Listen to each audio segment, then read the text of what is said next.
Comment les banques nationales de développement peuvent-elles mieux investir pour un résultat durable et optimal?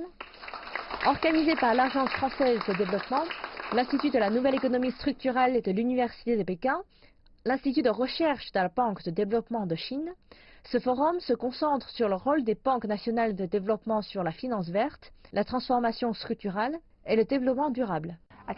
Je pense que le mot-clé est entrepreneur public. Les banques de développement ont un horizon à très long terme. Elles peuvent également agir de manière décisive à grande échelle en présence de risques et d'incertitudes. Celles-ci sont très importantes si nous voulons construire des infrastructures, améliorer la connectivité afin de mettre en œuvre l'initiative Ceinture et Route.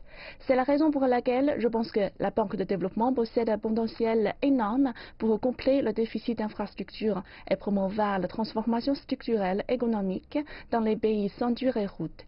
La Banque de développement de Chine et la Banque d'exportation et d'importation de Chine jouent un rôle très important dans l'écologisation du système financier chinois.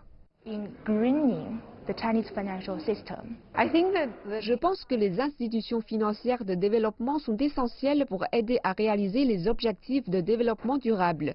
Nous voulons une stratégie de développement totalement nouvelle, écologiquement durable, inclusive, c'est-à-dire qu'incluant davantage de pauvres. Elle doit aussi être intelligente, c'est-à-dire innover pour accroître la productivité. Et pour ce faire, nous devons avoir un investissement important et le secteur financier privé ne le fera pas à lui seul. Nous avons donc absolument besoin que les institutions financières de développement remplissent un certain nombre de fonctions.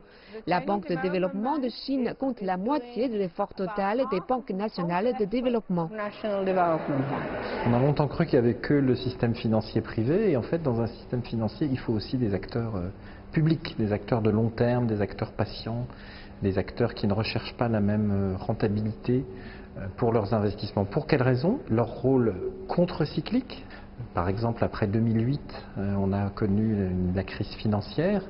Il a fallu relancer la machine et c'est important d'avoir des capacités financières publiques pour le faire. La deuxième raison, c'est bien sûr la très profonde transformation de nos économies qui est nécessaire aujourd'hui pour lutter contre le changement climatique. Vous avez en fait chaque année 1 trillion de dollars de financement public. Et donc la question qui nous est posée en particulier par les chercheurs qui sont réunis ici ce matin, c'est comment ce trillion de dollars, on le fait aller dans la bonne direction. Alors les DFI, c'est le cas par exemple de l'AFD, peuvent avoir des filiales spécifiques pour financer le secteur privé. Alors il ne s'agit pas de se substituer aux banques privées, mais d'identifier des domaines particuliers où le secteur privé a des réticences à financer des investissements. Donc ça a été le cas par exemple sur les énergies renouvelables qui étaient considérées comme risquées par les acteurs financiers privés classiques et les DFI ont pu contribuer à émerger, à faire financer des projets d'éoliennes, de solaire et donc ça permet ensuite au secteur privé de réaliser que les risques sont peut-être moins élevés que initialement estimés et donc de répliquer, de démultiplier des initiatives. À cette occasion, l'Institut a publié un rapport faisant le bilan des institutions financières de développement à l'échelle mondiale à partir de leur base de données. C'est la première fois qu'un tel bilan sur les institutions financières internationales est réalisé. En contraste avec cette renaissance des institutions financières de développement, nous constatons que les recherches sur ce sujet sont très limitées. Les manques de données est l'une des principales raisons de cette lagune. C'est pourquoi mon équipe s'est lancée dedans.